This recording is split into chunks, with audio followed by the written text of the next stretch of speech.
नमस्कार मैत्रिणींनो, तर मी आज तुम्हाला साबुदाणा वडा रेसिपी दाखवणार आहे। तर त्याच्यासाठी आपण साहित्य काय लागतं ते बघून घेऊ।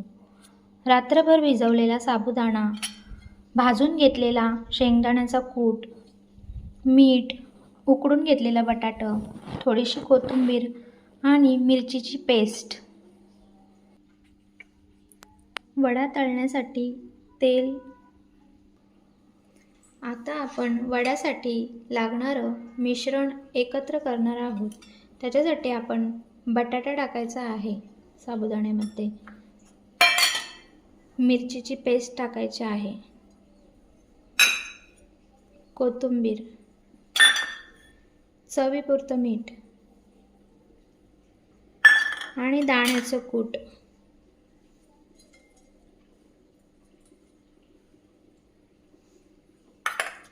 हे सगळं मिश्रण आपण एकजीव करून घ्यायचं आहे। हाताने असं एकजीव करून घ्यायचं आहे। थोडंसं हाताला तेल घेऊन एक एक वडा आपण असं करून घेणार आहोत।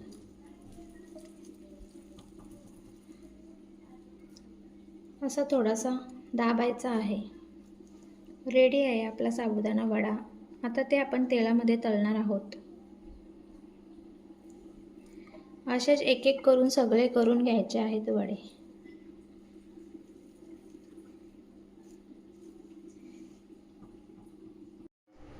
गॅसवर आपण कढई ठेवली आहे।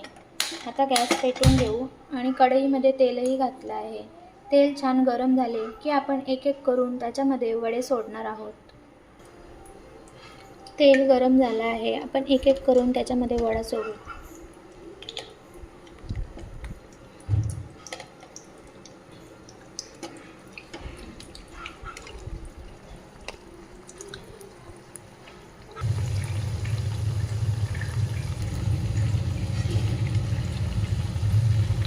एक साईडने छान गोल्डन झाले आहेत। आता आपण दुसऱ्या साईडने पलटून घेऊ आणि दुसऱ्या साईडनेही छान असे गोल्डन करून घेऊ।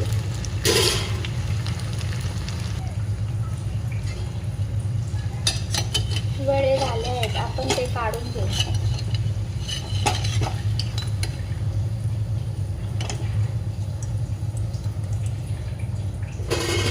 आणि त्याच्यामध्ये दुसरे टाकून घेऊ। असेच करून आपण सगळे तळून घेणार आहोत। रेडी आहे आपली साबुदाणा वडा रेसिपी।